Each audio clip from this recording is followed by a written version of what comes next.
Welcome to study channel. मेरा नाम है मोहम्मद कैसर। आज एक बहुत महत्वपूर्ण सुनवाई हुई सुप्रीम कोर्ट में 3 अप्रैल को कोर्ट नंबर 5 में। मामला था कि जो चयनित बीएड हैं वो अपने पद पर बने रहेंगे या नहीं।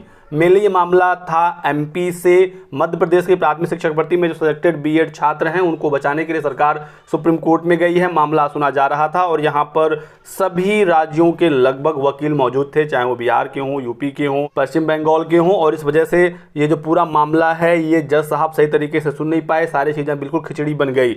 ये जो वकील हैं ये डीएलएड के वकीलों की पूरी फहरिस्त है। यहाँ पर ये बीएड के वकील हैं। यहाँ पर जो बीएड के वकील हैं उन्होंने जज साहब से ये प्रे किया कि आप डिसाइड करिए कि जो 11 अगस्त 2023 का फैसला है वो कब से लागू होगा।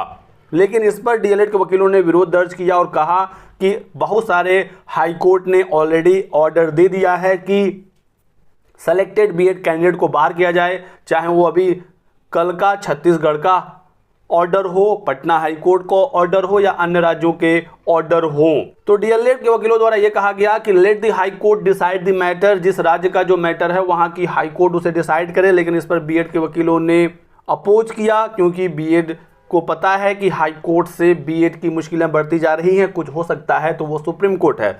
लेकिन जज साहब एक बार में पूरे देश के लिए एक यूनिफॉर्म ऑर्डर कैसे दे सकते हैं? सारे राज्यों की जो मैटर है वो अलग अलग है। कहीं पर सब्जेक्ट टू आउटकम है, कहीं पर 11 अगस्त 2023 के पहले ज्वाइनिंग हुआ, कहीं पर 25 नवंबर 2021 के पहले ज्वाइनिंग हुआ जिस दिन राजस्थान हाई कोर्ट का ऑर्डर आया था।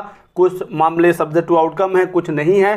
तो इस वजह से एक बार में एक ऑर्डर देना सभी राज्यों के लिए काफ़ी मुश्किल काम हो जा रहा है। और आज तुषार मेहता जी भी नहीं थे तो बीएड का पक्ष इस वजह से थोड़ा सा कमज़ोर रहा। साथ ही साथ जो पिछली सुनवाई में जज साहब ने 2 महत्वपूर्ण सवाल पूछे थे एनसीटी से कि देश में क्या कोई ब्रिज कोर्स कराने वाली संस्था है और देश में कुल कितने प्राथमिक शिक्षक भर्ती के पद रिक्त हैं, इन सवालों का जवाब बीएड के वकीलों के पास नहीं था। जिस पर डीएलएड के वकील ने कहा कि बीएड के पास तो ये जवाब नहीं है, हमारे पास है। हमने आरटीआई के द्वारा ये जानकारी मांगी और अभी बिल्कुल लेटेस्ट मार्च का डेटा है और एनसीटी ये कह रही है कि ऐसी कोई भी संस्था ब्रिज कोर्स के नाम से देश में नहीं है। और रिक्त संख्या के बारे में भी बीएड के वकील नहीं बता पाए।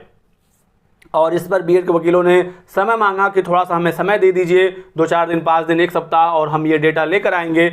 और इसी पर जो नेक्स्ट डेट है वो लग गई है। अभी कौन सा डेट फिक्स हुआ ये पता नहीं है, लेकिन मानकर चलना कि 1 सप्ताह के बाद ये डेट लगेगा और फिर से इस मामले को सुना जाएगा। तो टोटल रिक्तियां मांगी गई हैं जज साहब के द्वारा और बीएड के वकीलों ने समय मांगा कि हम ये डेटा दे देंगे। जिस पर डीएलएड के वकीलों ने ये भी कहा कि जो भी रिक्तियां आप देंगे वो आप एडवर्टाइजमेंट तक बताएंगे कि एडवर्टाइजमेंट के दिन कौन से कितने पद थे।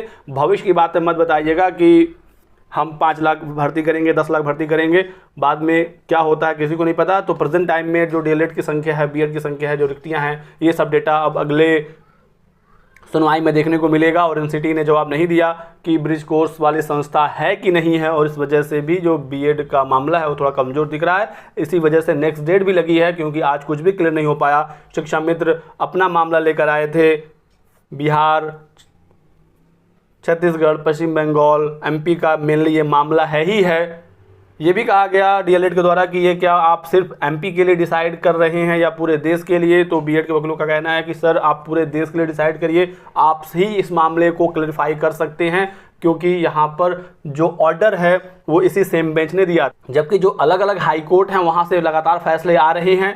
तो अब देखना होगा कि नेक्स्ट सुनवाई में क्या होता है। जो भी अपडेट होगी जानकारी आपको दी जाएगी। फिलहाल जो मामला है वो जस का तस बना हुआ है चयनित बीएड को लेकर। अभी भी सुप्रीम कोर्ट से फाइनल डिसीजन नहीं हो पाया, क्योंकि बहुत सारे वकील हैं, बहुत सारे अलग अलग राज्य हैं, अलग अलग हाई कोर्ट में अलग अलग मामले हैं, अलग अलग परिस्थितियों में भर्तियां हुई हैं, और इस वजह से अभी ये मामला क्लियर नहीं हो पाया। आगे जो भी अपडेट होगी जानकारी आपको दी जाएगी। आप हमारे साथ जुड़े रहिएगा। वीडियो को लाइक कर दें, चैनल को सब्सक्राइब करिए और हमारे साथ बने रहिए। Thanks for watching.